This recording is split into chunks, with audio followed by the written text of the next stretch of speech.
Welcome to The Explainer. Today, we're breaking down a high-stakes round 22 clash between the West Coast Eagles and the Collingwood Magpies. Now, if you just glanced at the final score, 117-98 in favor of Collingwood, you'd probably think it was a standard run-of-the-mill victory. But as we're about to see, the scoreboard doesn't even begin to tell the real story of this match. Okay, let's dive into this. 19 points. Right? On paper, sure, that looks like a relatively comfortable buffer for the Magpies, but I want you to literally wipe that assumption from your mind.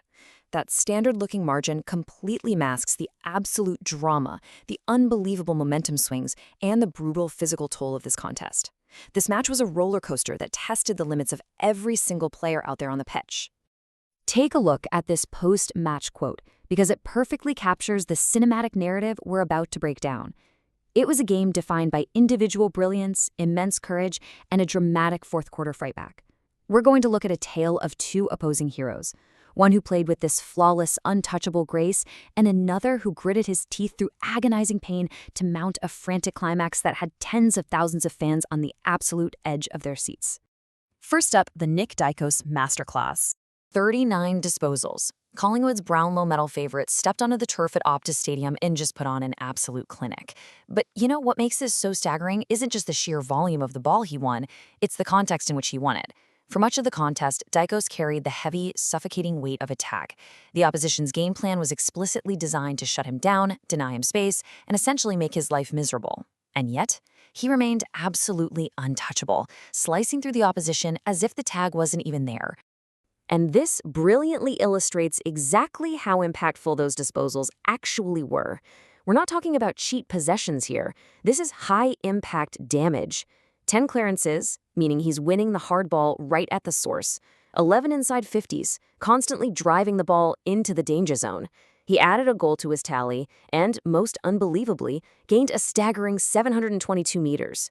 When you map all this out, it's just undeniable statistical proof cementing his status as the game's premier player right now. You know, a player has had an unbelievable game when the opposing coach is the one singing their praises in the press conference. Listen to this from West Coast coach Andrew McQualter. He's extraordinary. In my opinion, right now, he's the best player in the competition by a long stretch. Even McQualter had to validate those stats with sheer awe.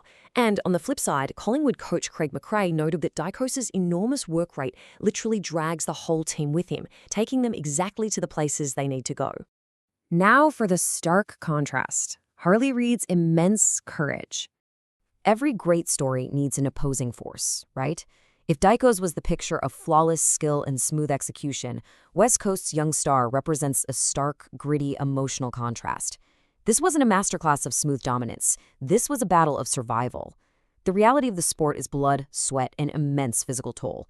In the very first quarter, Reid copped a heavy, brutal knee directly to his left quad. The injury left him in visible, excruciating agony.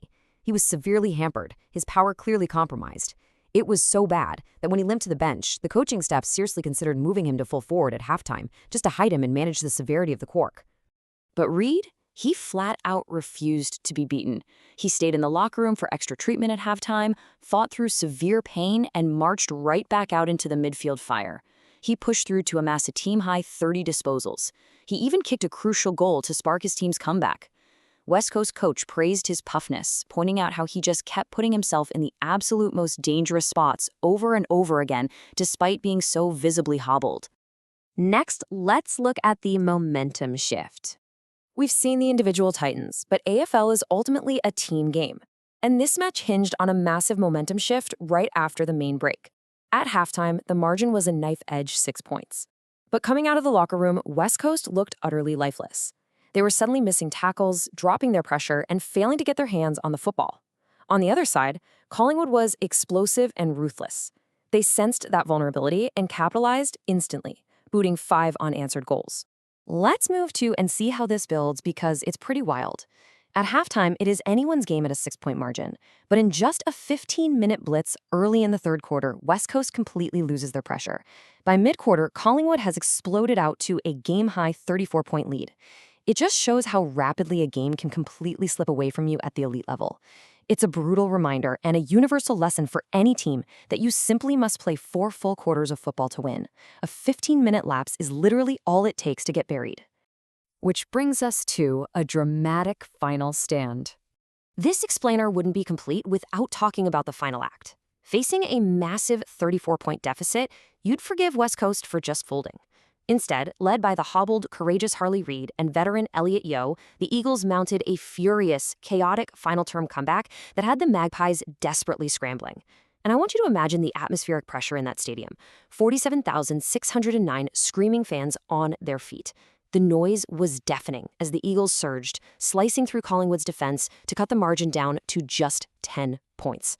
And they did that not once, but twice. The entire stadium could sense a massive, historic upset brewing. The momentum was entirely with the home side. So how did Collingwood survive that? Well, they had to hold their absolute nerve under immense fire. It really came down to two massive moments. First, a clutch fourth-quarter goal from Tim Memory to steady the ship and break the Eagles' run.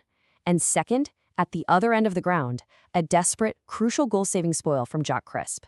They thwarted the comeback by a thread, walking away with the 4 points. Finally, what this result actually means. When the dust settles and the siren sounds, we have to zoom out and look at the bigger picture. So, the crucial point is the differing trajectories these two teams are now on. For Collingwood, this win is massive. They officially locked in a spot in the inaugural Wildcard round, keeping their premiership hopes alive.